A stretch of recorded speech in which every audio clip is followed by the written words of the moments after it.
You achieve the goal, the money, the status you chased, and then an unexplainable emptiness pulls you right out of the victory. Standard metrics of success are insufficient for this specific hunger. While biological achievements satisfy animal drives, they cannot address the core requirements of human consciousness. Within the heart exists a speck of spirituality, an embryo of the soul, that is just starting to realize that the physical world alone will never be enough. Kabbalah identifies the heart as the sum of all worldly desires, drives for wealth, power, and physical pleasure. That this internal point is the only desire that doesn't belong to this world. It is a yearning for this source of existence. This persistent dissatisfaction is a functional indicator. It signals that the soul is ready to transition from a passive state of receiving to an active state of giving. Before the Big Bang, existence was a single, infinite force of positive energy called Or Ein Sof, the infinite light. This light is a spiritual emanation characterized by absolute benevolence. Its only nature is to give, to share, and to give.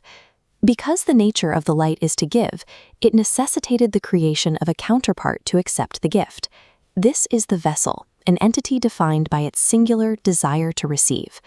Initially, the vessel was completely filled with the light, experiencing perfect pleasure.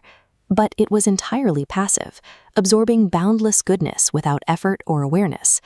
This effortless reception created a spiritual friction called bread of shame. The vessel realized it was different from the light, which gives. To achieve true fulfillment, the receiver must earn its place as a partner in creation.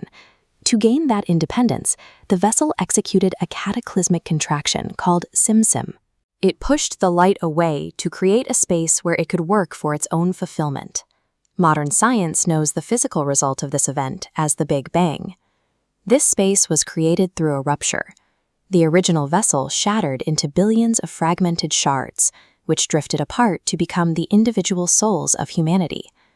These fragments are sustained by an energy that constantly oscillates between existence and non-existence.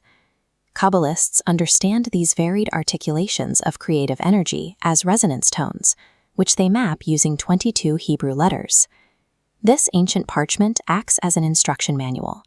It describes a reality generated by specific oscillations of light.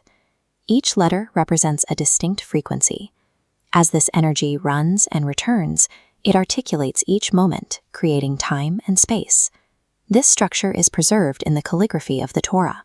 Kabbalistic tradition links the 600,000 core souls present during the giving of the Torah to the 600,000 individual letters contained in this scroll. The isolation we feel is merely a perception of our shattered state. We are surrounded by a vibrating code that is actively trying to guide our fragments back into unity.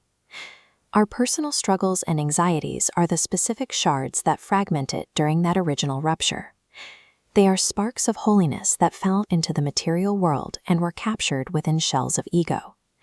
Reclaiming these sparks is the work of tikkun, or repair. Each of us is born with a unique mission to correct a specific aspect of the shattered vessel. The repair happens when we manually transform our innate will to receive for self alone into a will to bestow. This is the deliberate act of choosing altruism over reactivity. Like the golden menorah, the human soul is a tool designed to project light. When we use our own strength to choose the path of the Torah, we illuminate the physical world and reveal its spiritual roots. Converting challenges into acts of giving is the only way to earn our fulfillment. This effort eliminates the bread of shame and fills the void within the heart. This leads to a deeper realization. The boundaries between individual people are less rigid than we assume. Kabbalah describes a single created being called Adam, which divided into many parts. We are the component cells of that collective organism, each contributing something unique to the whole. The human ego acts as a barrier that maintains our separate minds, memories, and fears. While this sense of self is necessary to give us free choice, our ultimate goal is to remove the negative aspects of that ego and rediscover our connection.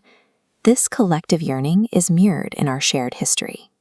When diverse groups gather at a unified spiritual center, like these walls in Jerusalem, they are reflecting a deep historical drive to return to that original oneness. In this system, personal fulfillment depends on the quality of connection between us. Like a cell in a body, the individual can only experience true life when they serve the health of the entire organism. When we shift from selfishness to bestowal, we begin to align our inner world with the nature of the infinite light. We reconstruct the shattered vessel, and the existential void is replaced by an enduring connection to the source of all life.